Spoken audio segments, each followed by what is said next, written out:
everyone, and welcome to the How to Capture Learning Growth with the Solo Taxonomy online course from Dialogic Learning. My name's Chris Hart. Hi, I'm Tom Barrett. Hi, Tom Barrett.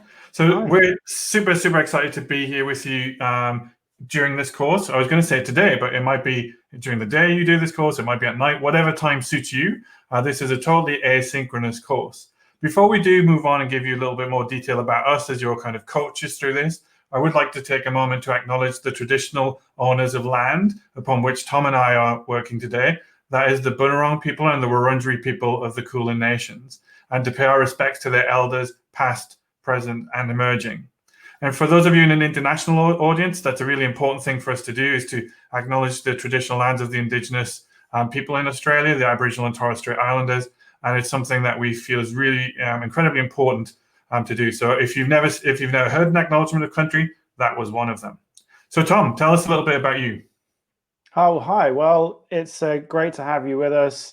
Very excited to be sharing our knowledge and understanding about the Solo Taxonomy. I used to be a primary school teacher in England for 10 years, worked as a deputy principal, and I've been working as an education consultant, working with lots of different education projects in schools across the last 10 years here in Australia and internationally, and been paying a lot of attention to the development of the Solo Taxonomy as a language of learning within some of the schools that we've been working with. And I know, Chris, as well, you've been obviously invested in the Solo Taxonomy when you were teaching as well. Absolutely. I think probably about 2004 was when I first came across the Solo Taxonomy, and it absolutely revolutionized the way I thought about learning growth and learning progression for young people. And so since then, that was when I was a languages teacher and an assistant principal in a big school in the north of England. And then since I've been in Australia, I've followed that through and really looked at Solo Taxonomy, especially in maths and science, as an example of when I was working at John Monash Science School down here in Melbourne. And now I'm working with schools as well in a similar capacity to Tom, and using Solo Taxonomy in a bunch of different ways that we're going to explore in this course.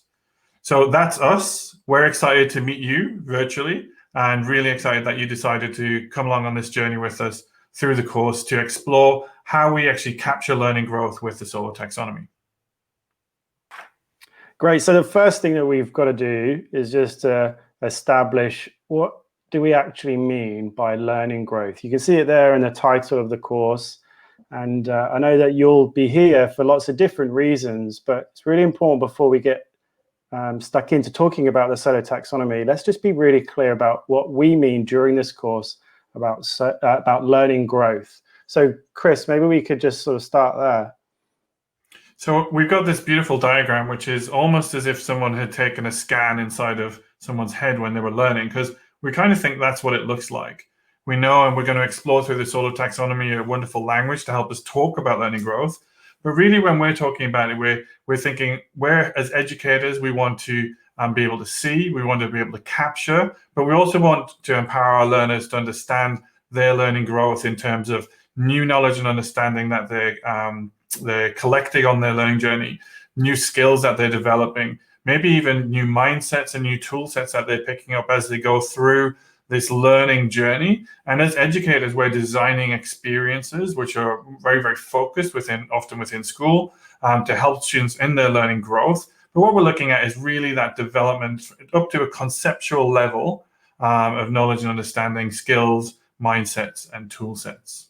And so these things can happen at different speeds, can't they, for different students? Absolutely. And the thing, I think teaching would be so easy if every student was the same, every learner was the same. But indeed, as we know, some students will jump ahead in their understanding. Some students will come to a class with already a depth of understanding which you didn't even know they had as they come into it. Some will progress more quickly within a certain area, like a certain scale, and some will progress much more quickly in other areas. And so that whole piece is what makes education difficult, but also the most challenging and exciting piece of learning is to see that individual learning growth. So we're really focusing in on how can we capture with 30 students their individual learning growth through a sequence of learning.